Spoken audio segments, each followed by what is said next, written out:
Mema akwa eba Columbus Ghanaian SDA Church yen Sabbath School addition ene ye wadisua etosunsia watu ni din se nkabum infoni ahodo ene ye ba behwe nkabum infoni ahodo a Bible no ewisu e illustrate about unity ansa ne ye be ko ye demokra no moma yenkutie enumi emfri Columbus Church kwa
Yeda Columbus kwa ase ewo nyuhwehwama omo edi amaye oni me nko na afi me ko yi mabedwafo a ene me ne omo ye be discuss ne yako deep into our Sabbath school lesson no ene erode adum nti we are so much privileged ye wo Columbus Ghanaian Seventh-day Adventist ye senior pastor Samson Chumesi pastor me ma akwaba me pa cho se bibia ko de radio adum bibia e boko so for no pacho so no me adum me ho ye pa na no na obi e ka se ye for pastor vitamin C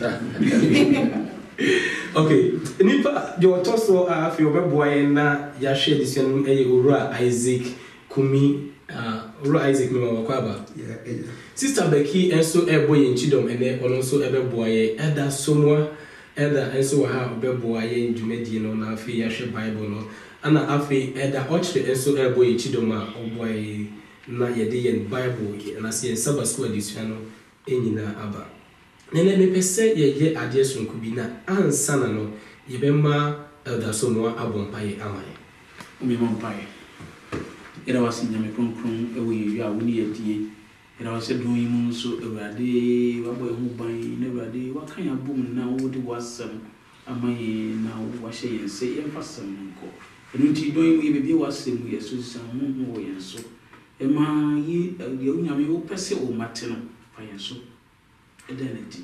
Can you move a doing you? Amen. Amen. Yeda meda eda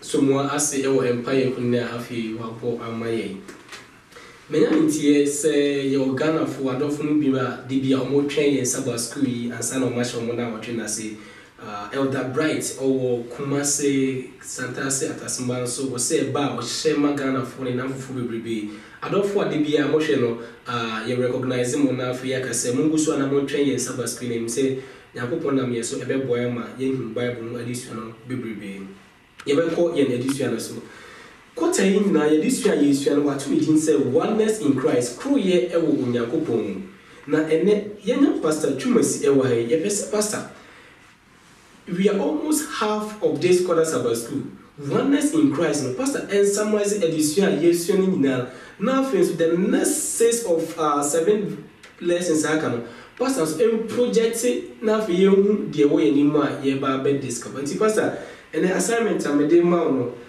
then yes so far concerning oneness in Christ yo pastor me da sipi e jedi say asuafo a yesua adesua ya efa enkabomu a sese yenya ewo Kristo mu ewo asori mu Ewurade ehira yen waboa yen amma yede adesua no aba bidru emfinfin o se adesua no efrase ema ehu kwan a bibia efrase kama ewo adebo ya na nkesisenka biakoye na etena hono ankoba ne sa nuwakina adesua no ema ehu causes na enema ekofa ntitimu no ana disunity no ebae wenu nyina echi no yesa so ko de na etoso miensa a eka Yesu ne mpaye a oboye se Awurade ma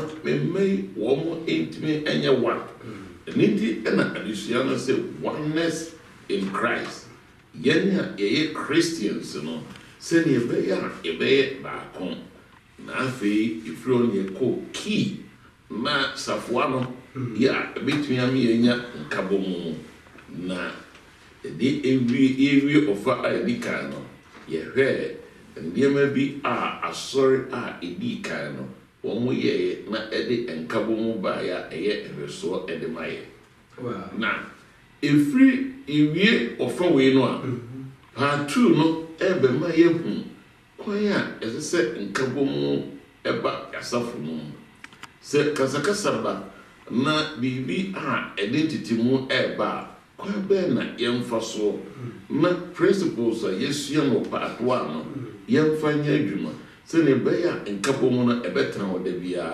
na ama onyankopon asafu na wie na yewie kura dia wode akọ restoration afei die onyankopon wode yemfiri Eden throne wode yebekọ akọwie ewo osoro Jerusalem foforo no wo nkabomu a ahyase no opese nka emra no ya ama wo ne de bekọ akọwie ndi ne no break asasi so no se ye to so an ye nkabomu adwuma zo osoro de nkabomu na ebetra ho.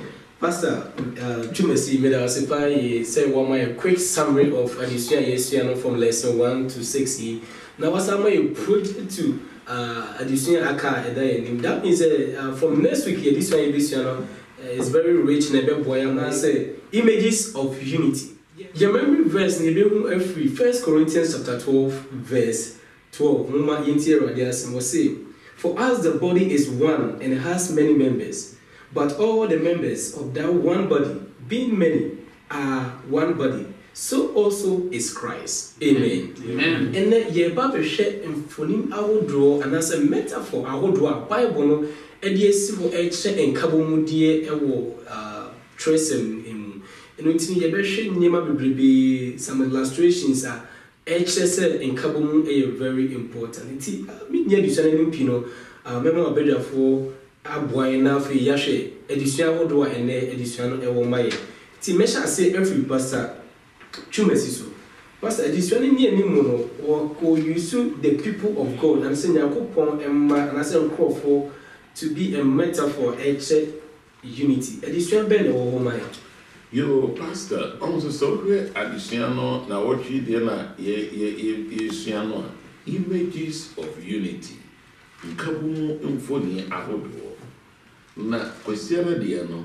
omoye nkabomu mfoni a edikan ya eye onyankopon enkrofo o se yewo kra no yemfa se ye man Ghana a yetimo no yewo nton ama yewo abusua ahodo ya se bia me no hia e ma wo hu enton a mefrimu ana ade a abusua mefrimu ana kura mefrimu basa no na mu se no nyina no ade nton na efrimu na ama ya nipa baako saa nso na onyankopon epese de na e ne man no yenye nipa baako na mfoni a ode ama ye no Petro ekoyi enema no efri Old Testament na ode ba ewo Petro mama a edika ntimi no chiche mo enkro no mfoni a wo me nsabi ewo ho no a Petro ema na eda ediye ekenka oka Petro mama a edikan eti mieno ejemo enkro so na mo de enema be me nsabi hwo mo ye abusua a wayi won di kire se mfoni edikan nya no se bra eye onyankopon man one eye abusuafo no bia wo ye abusua bia mo ye bibia bo se ne be ya nkabo mo ebe ya djuma ne to so mieno ye ahene asofukuo ya chese ye onyankopon eman ya eye onyankopon asofo na afi ye to so mienza ye oman kronkron bueno a ye yoni ntino enu no ema ye nya ensuchede se e nipa baako ne ye nipa baako no ye onyankopon eman yenye se bia obonsam man ama omampanyi bi eman nemu eyo onyankopon eman a wono ayiye no kure ne okan adusiano Exodus chapter 19 verse 5 and 6 now what say you so metaphor bi or ana emfoni bi say ye onyankopon possession say mama yekuta me ewo me ho dia possess ye onyankopon dia why na ba ko bio wase wo ye free that dia efunu mu ena wo dia nyina so free Pharaoh ana mistemu kwaso mu na why ba ko no the asudie kese ena edaye so se ibeyi onyankopon emaniye akire wona otwehye ye ho nyina. Wow. Pastor Edasi yepa ene na me pese me bisa se emfaso ben na yebenya film se ye nyankopon emma ye wo mfaso bi wo ana eno your first question and the second question is when say ye nyankopon ma de ene enema ben na nyankopon what are some of our responsibilities ebema ya yese onyankopon emma mfaso a enya ne se we belongs to God. The church is about people, not any kind of people.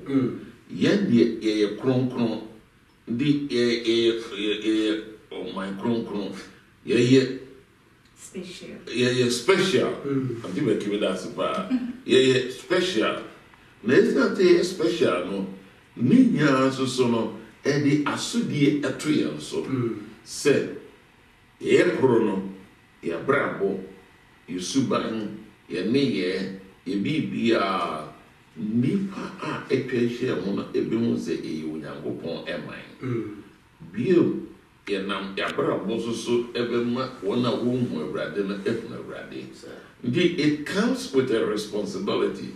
A responsibility is say onyankopon no ele be free soro aba na fe waba bema ifa bi efu se sitie yen o se yo man kitwa de no yen mo yen se yen fa ne onfa yen so ema aman a aka no enu awrade se de ofa Abraham so ma aman aka no enu ono asafu Yehowa.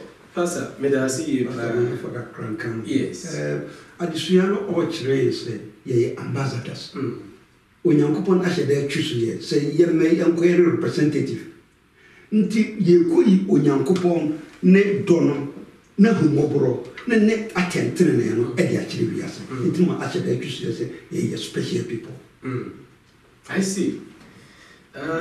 So ye special there that means it was ye subai ni brabo e me you say special. Na ye special under one umbrella meaning say ye onyankopon and ye nyina ede ye se na se mo ye to ye na edition na so eda so mo edition because so another metaphor na say image say the household of God, the household of God.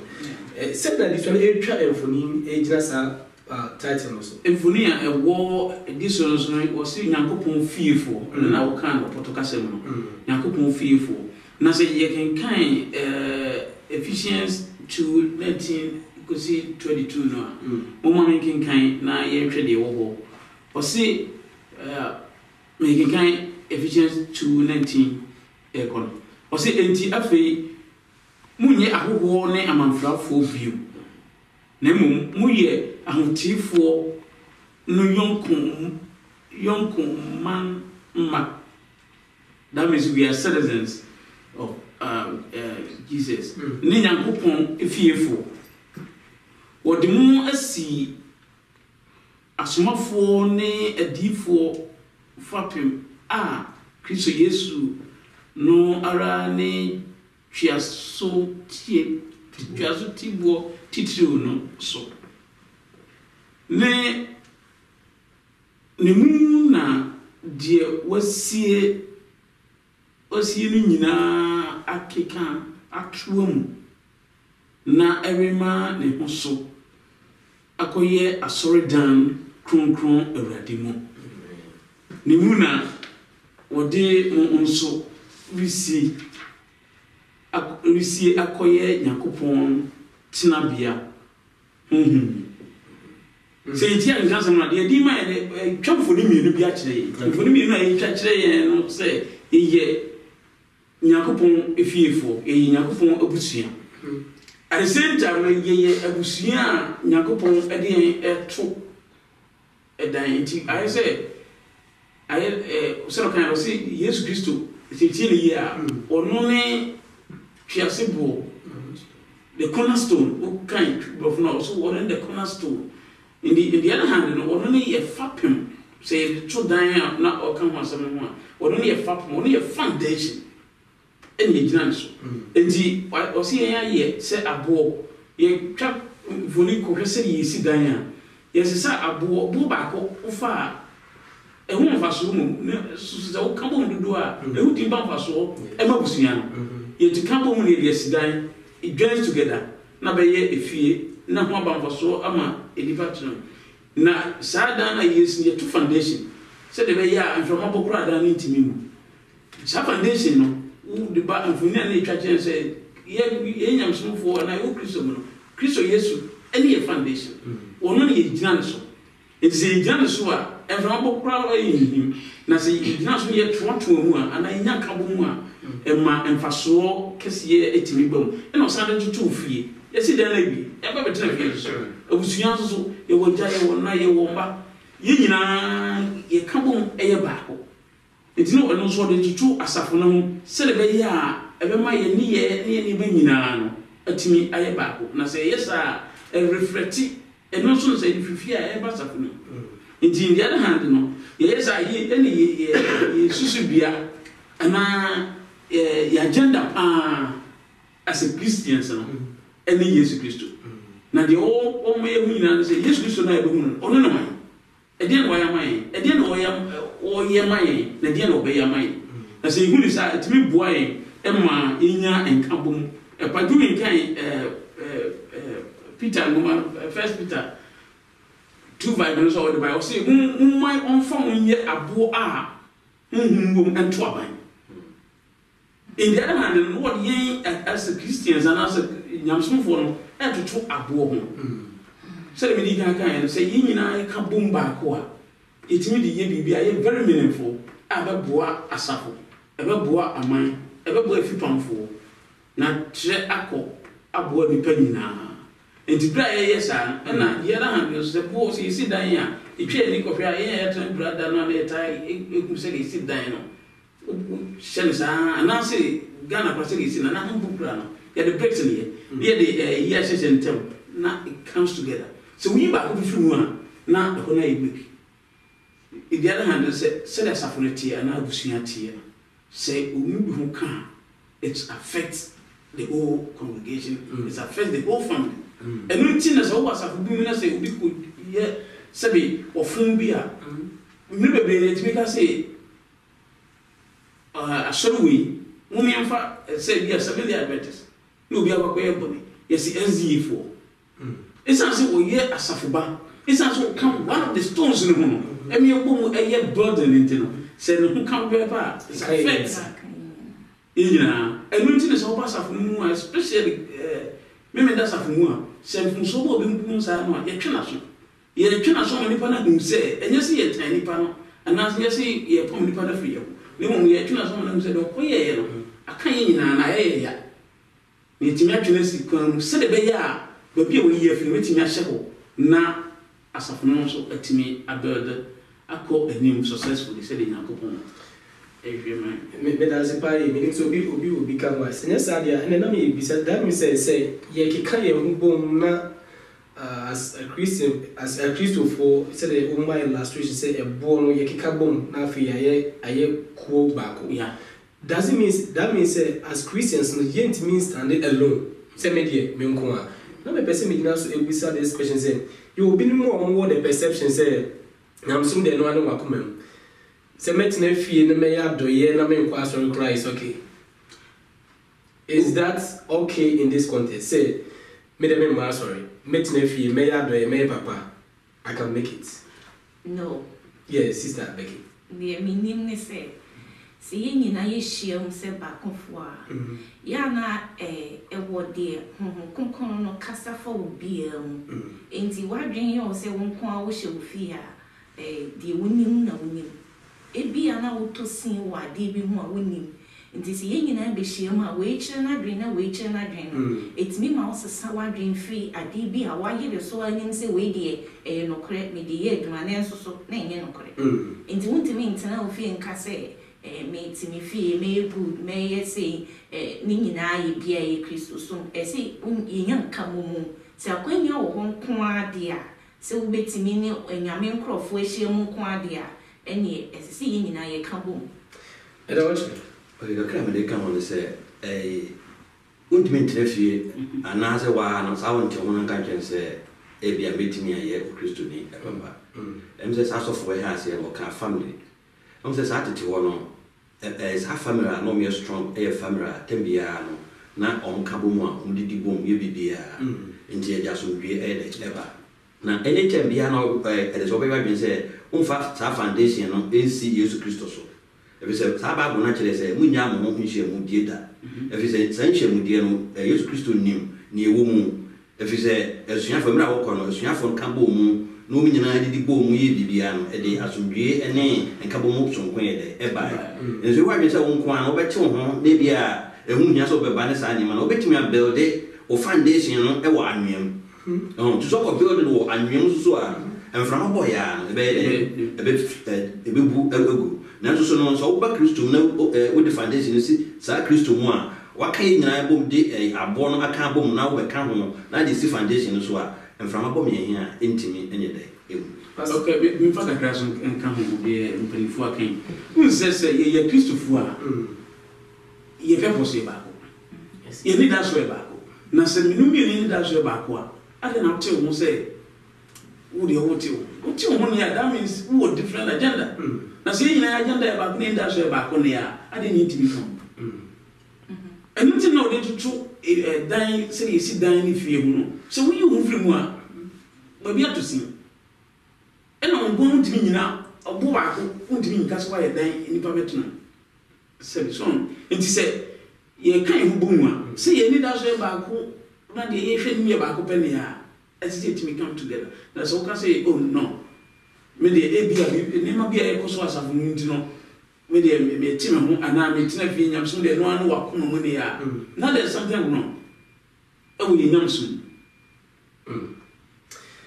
Enu se me fa ka kranka am se obo no se ye hwe adesua no mu a individual obo no eso ni mfaso.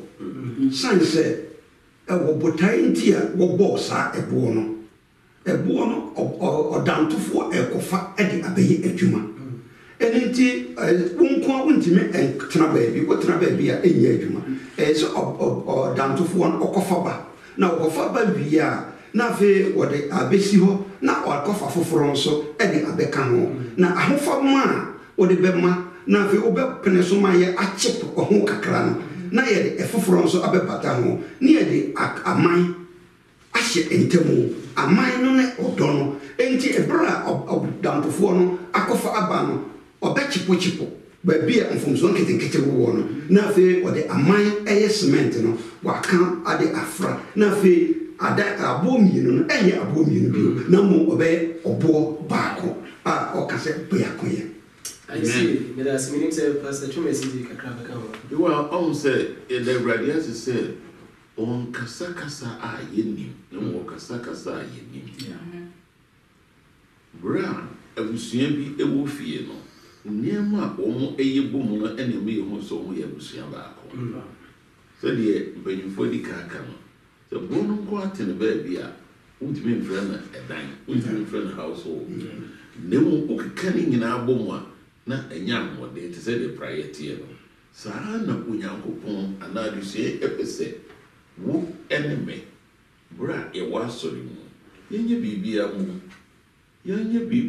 mu senku na wo no ye bo white keys no nko a enye den ni ye bo black keys no nko so a enye den de ma adele senku ene say ya join black and white no na amana harmonious sound when you upon every say, ye won't defeat my household of God, the Benya and Kabomo, or brother Wake a cemetery, way cemetery, the nunti Munyapo great Dabakama say, your qua Dabaku the Yamra in the Emissia, not in Kabomono and Yajuma, na ma your reno.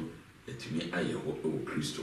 Amen. That's if you bet to an edition. So, Sister Becky, edition because my another illustration as image was say the temple of the Holy Spirit.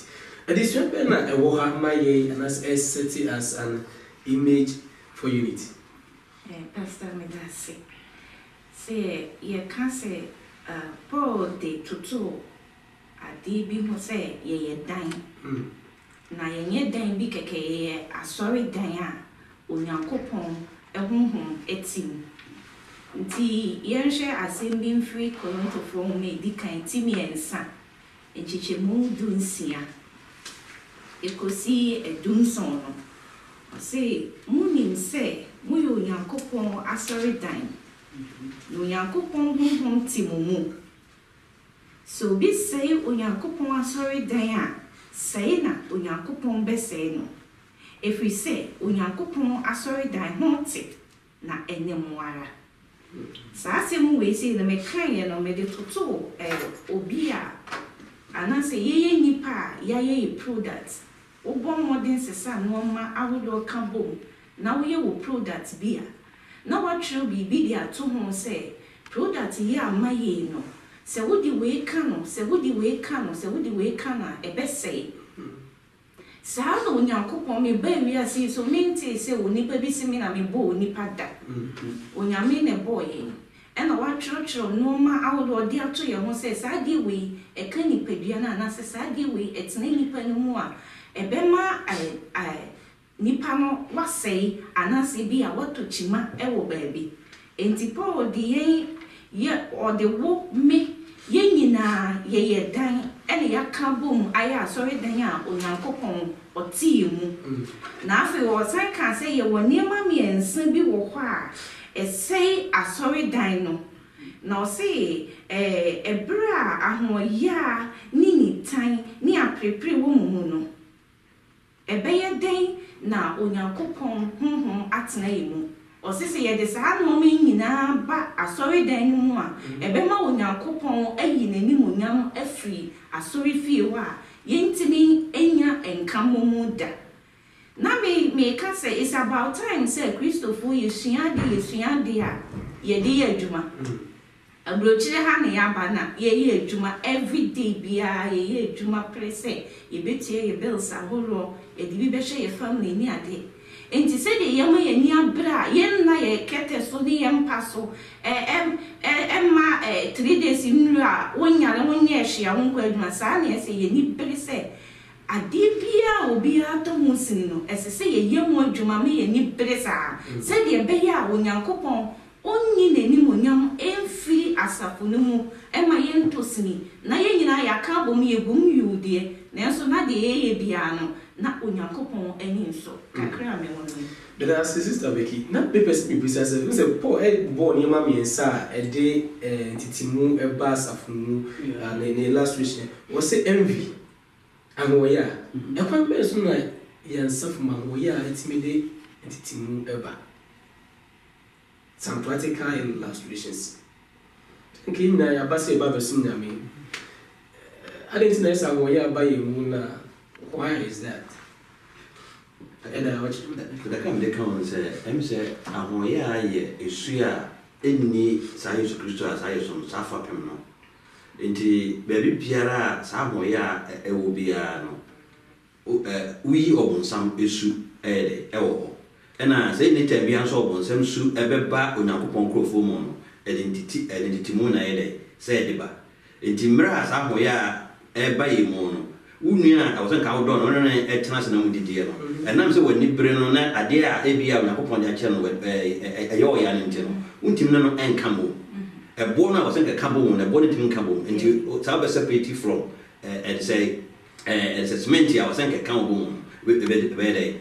That be free. Enti na me ntwa no ahoyi na ye se bia dwumadie bi a odi no wasafo nim ana ne sika bi a wanya wode ba asafo nim edi ho na edi sa ho ya no ba wa branka ya ba se be somnya okay me ba ma me you say no and say some ya betumi aye asafo no mu on say dwumadi a wodie e be japan so obi kura wo talent a wode Nyankopɔn adwuma na so ayi obi aye de ehin so wo sa talent no nti enu nti no e bi edwuma so ko bo nipa ma ne timi ya no no chechiri na o polin down say ade no kura na ade na tabi a wo kwa na wo yesa ade but ni nyina ye niema ede titimu ede itimi ba ema asafo nkoso eda so mo ye mani timi ba pa kakra menimu e wo ho no say minyawaye se ye mpelifo gubo bi se minyawaye eye musu ade ba ko a wo enipa mu a timi de ahoye ba bi no say bi a menwen e koso minni nyaaya anka mepe so in the other hand no we see Nyankopɔn asafo no say the kan e kire ye stones ni also and they come they are building together and atimi aye building enti say me hu die Nyankopɔn epese me ye wona asafo mu a eboa e mami kobin ye bi a sister Becky eye nka say binya no anka mepe wo we a special person say the kan de my Nyankopɔn afro we a special person who are suffering for a purpose. Who are Nyankopɔn for a purpose. Enti say nyame mo na so ehun de ntie nyame frɛ wo na fa ye dwuma no ye ne de a me ye me de na enti bi ka ko mu ne ba e ma otan ene ne bre so enti bi e ma ye nta na mo remfi say image of the ama o han say e Nyankopɔn sorry da ono no nkonkron eti right which means say enye envy strife any division ko bibia ebema enkabomu no intimi enya adwuma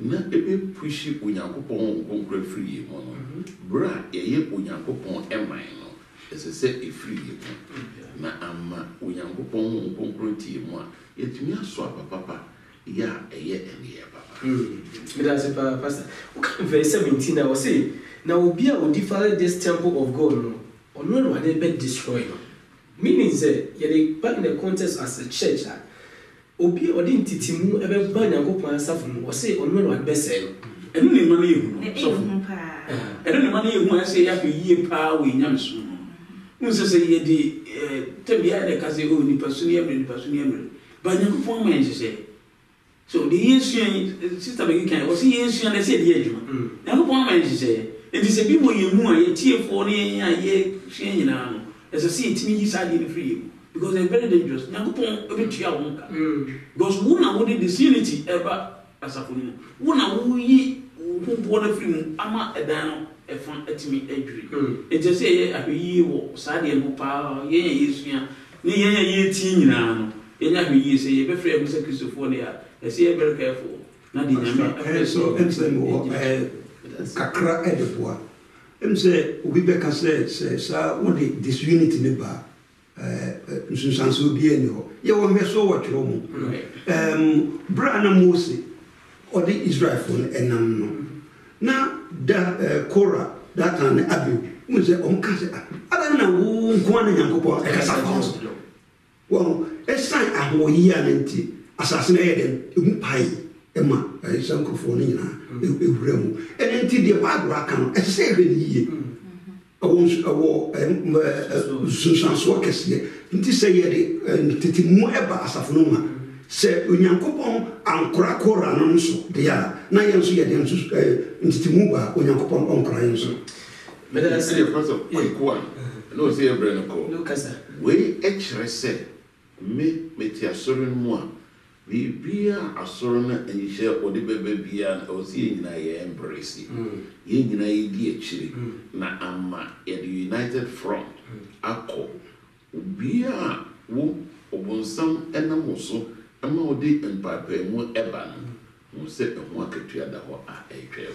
Pastor, it's very deep, and I really say you will pay attention to that. Until we feel even in the church, no, and it might be a share, and then so identity mu abano.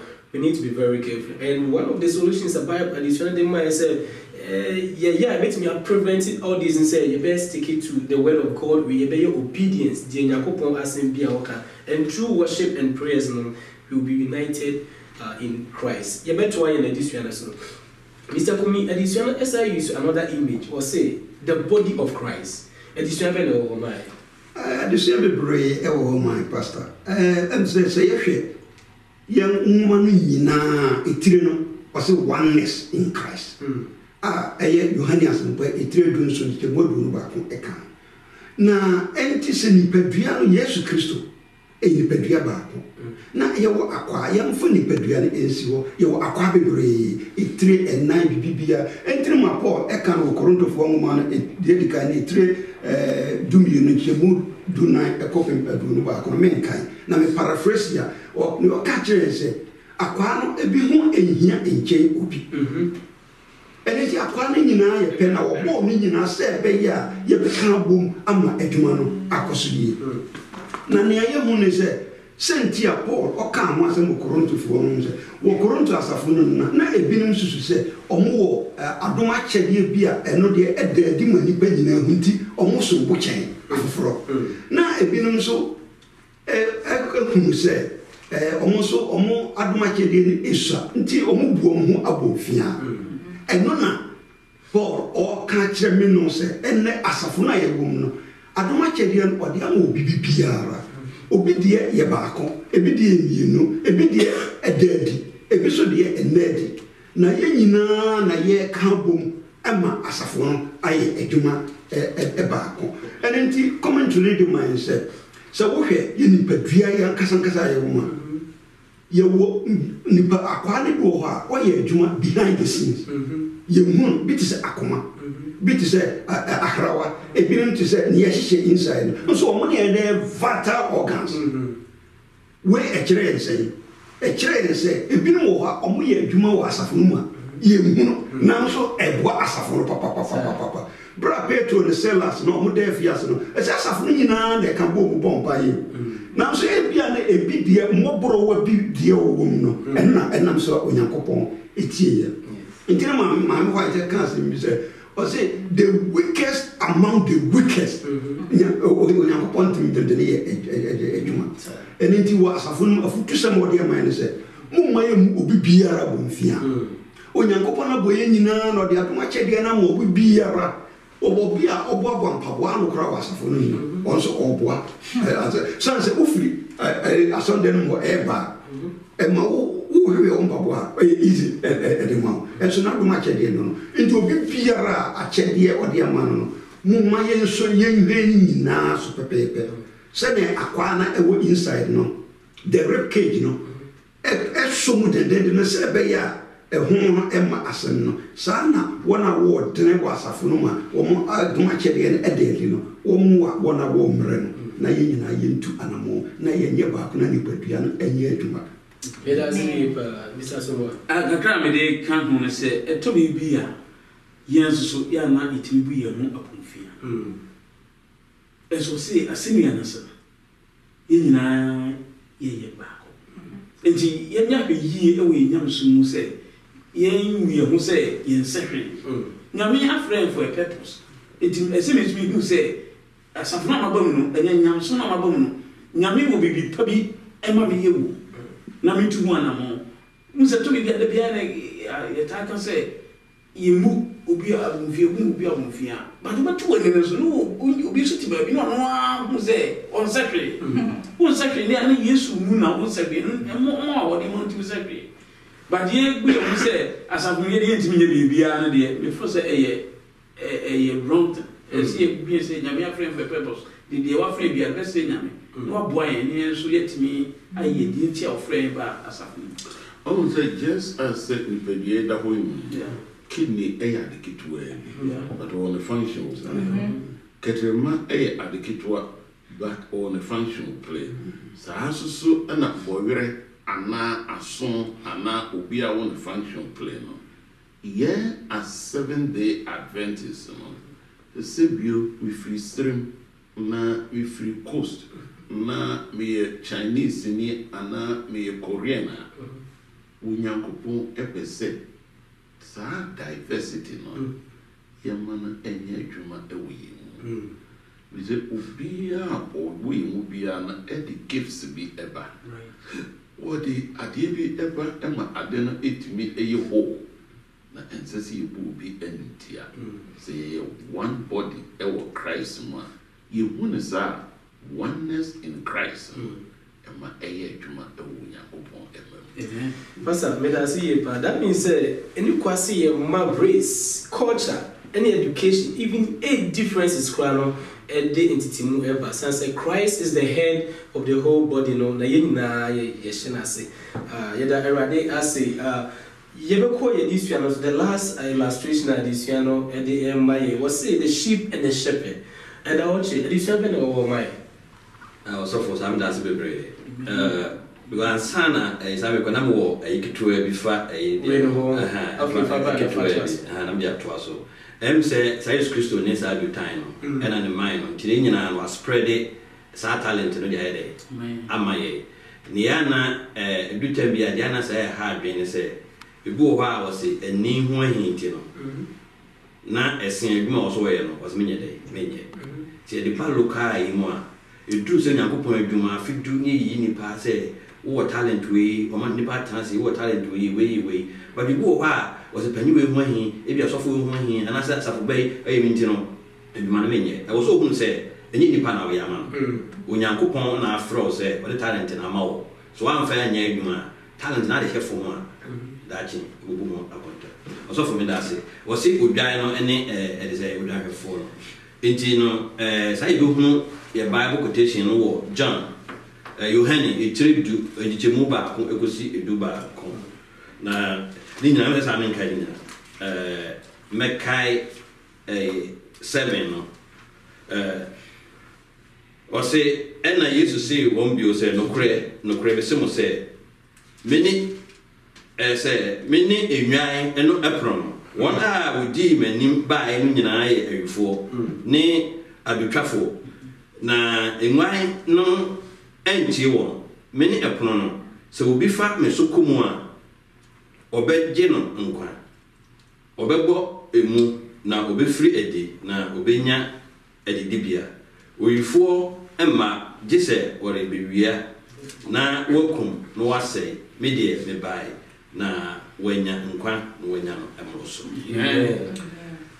sabe dikai no image ba ko a ensa de sua de maye no eye wodwae em se sa yehwe wodwae a ni sua adenti no de sa image no ejira ho on se wodwae aboa ojo na we defenseless and I say we hear sa protection all the time enti no we say sa wodwae bia no ana say asafo ni nyina no ye wo asafo ko no Nyankopon afre ye ni a enipe wo mu ni nyina no eye defenseless a ana say wo mu nya protection gise wo nam obi so ana say odwarefo a we odwarefo papa a ha obetimi ate wo mase efi say odwae a sa wontimi enye bidio dum no ho bai edutam bia e wo say wo fa no na de ne bo wo de ne bo ebu ha na wo yira e wo say wo ka no na de ne ba sa adwambo anu enti obi ha obeye ta good shepherd bia no e wo enema bia e wo say quality bia e wo say odwarefo pa no e de enya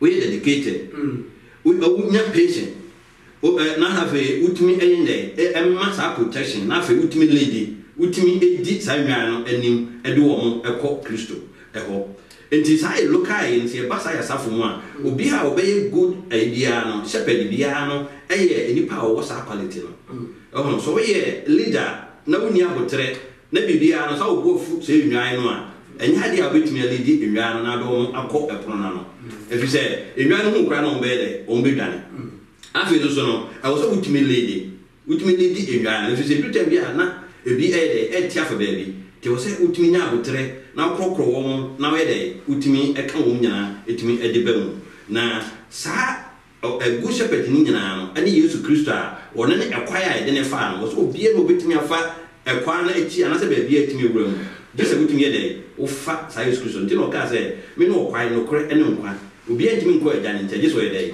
dese wo na me so ntino se good shepherd no anase odwahefo pa no se betimi akole nchen a dese ni mu ena ye nyina no ye fa na ye ma sa Kristo anase se edwa ya wo mo yira yetimi ebo wo ho bai abre nyina nti wɔka bibi wɔ Psalm 103 if say ɛyɛ bambo kɛse a ehia wɔ se saa yɛ hɔ an me bɛfo hwɛ ni nyɛ and nti no ɛwɔ sɛ yɛ boa ɛma wɔn a saa wɔn yɛ anase nwan a wɔn yira no yɛtimi ɛka wɔn ne yɛde wɔn ba saa nwanboa no mu if say nwan wɔn ɛmmerɛ na wɔn timi ɛma wɔn ho ban gye sɛ yɛ boa na yɛ lidi wɔn yɛde wɔn kɔ wura ɛkwan no a wɔne yɛ sɛ Kristo no ɛmu Eda me da si ye pa eni ti no Bible no gina ho e de gina ho ama se na safo ni manyina na ye nwan en se de edisua na eda edi manya enya no emie hu ye no enwan they are always helpless omuni moa they omuni protection bia omu e de ebo omu ho ban.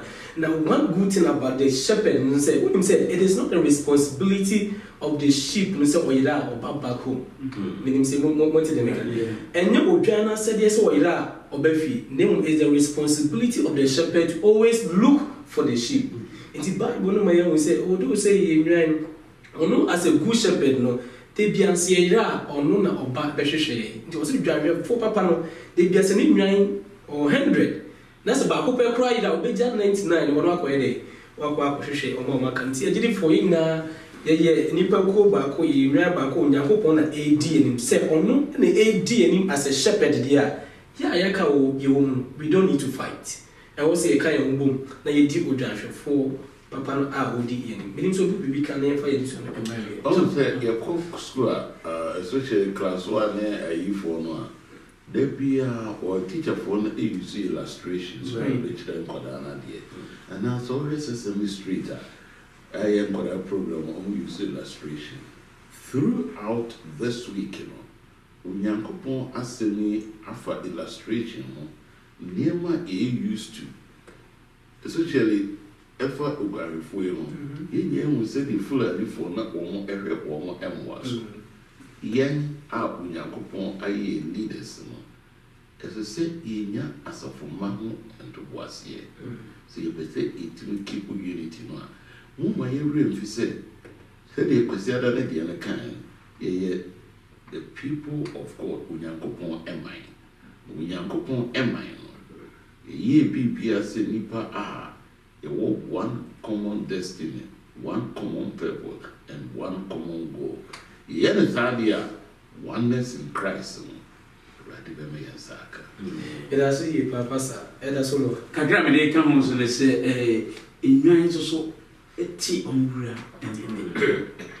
enunti ye asabi se no koni di kan ye no ye twan before ana ye leader any Jesus Christ also be ntimi kwajare change on am so enunti do we listen to his voice na de me kan amana se nyina nkran se Nyankopon voice o de me nyina ene na ase nzi nwan ne ya se de emfuni ni yi kire ne ya ene ne se fa na se se ti na se ebra ye fa na se ni ti na se ni na se ma se that means we are listening to his voice kakam de kan beda mabedwa fo nyina se moboa na afi ya wura edition ye hu emfoni ahodo a Bible no di ejina ho ama enkabo mu ye di ye ditware nyina ebra wie no meje obia asama yetwa to na afi mama pastor abompai ama enti ada ochi last words nsema obeka yetwa to na so futu nsem kakra me kan se emra sa Onyankopon afre ya ba sa dwambo mu no me enye sa dwampro wa se sa ye bepie akọ but say sa ye proper e say sa Jesus Christ de why can say tembia obede obekan no de ayede abem na so so nteduru bi na wokan na afei ye ma hon konkro no ntran yi mu a ye betimi ayira wanhwe ana ye ntimi ansa amba ye de ye chibio enti sa Jesus Christ a wo ye fapem wo ye sa dwanhwefo pa no mama yentie ne na afei ensem asa wo kan yentie nyemfa mobre yi na na betimi ame atena dwambuo mu a ema yen enyira afebo eda so wa kakra so for me dey kan ho ne say ye hwe 7-day Adventist church a minim sasa for ro ni nyina tiefo am tie nyina afi ko na wie say a yi akanifo yi gmoyefo a eye djuma e wo asafo no na dia na cha hu ni mpem bebre no say ye de nema bebre yi e ho say ye yi ni partner say no wa bodi say be wona enne na afi de enu be di djuma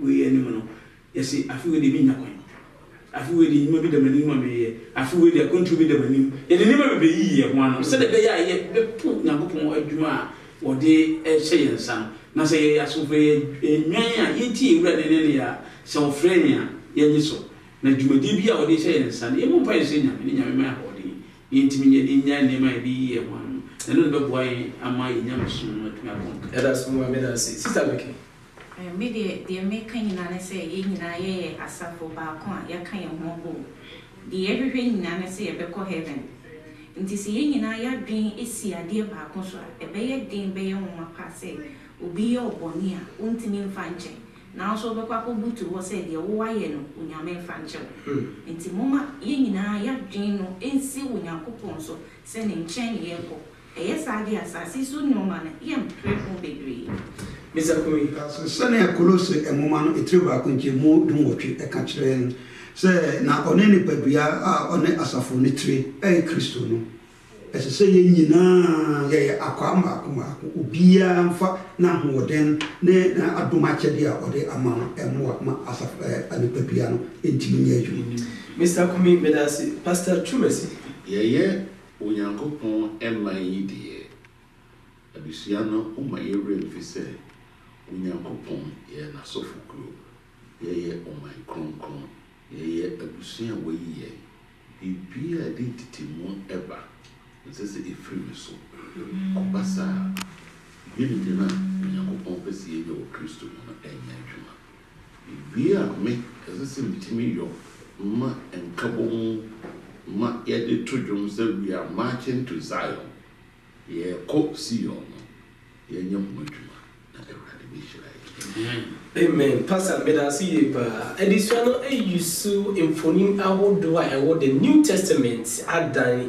nkabom adi akyere ɛyɛ mpa ɛbɔpa sɛ minimu mienu nsɛm a ɛna yɛsua yi no yɛde ɛbɛyɛ adwuma yɛhu sɛ ntitimu ɛnam yɛ so ba anase Bible ne sɛ Onyankopɔn ɛbɛsɛ ade bi ntitimu bia bɛba no yɛhu a yɛnwane ɛmfiri ɛho yɛda mabedafo asese maboa na afi ya discuss edisua ne nyina mema Pastor Chumesi abompae na afi ya di adwumadi nyina bɛwe pakɛ mo ma yɛmɔ mpae yɛho a yɛda wase nkabom adesua a wode ama yɛ na wɔtwe yi ma ankorankoro biara ɛmfiri yɛ nyinaa so na yɛnyɛ ho adwuma na ma yɛnyaa yɛ baako abɛpie w'anim for Jesus in Amen. Amen. Medami production team as Samuel Lamti say oboy my did make by any other for multi na muguso a unya share na fufu so esanka Bible discussion and as about school be only in share same time next week until then I say happy Sabbath.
Somo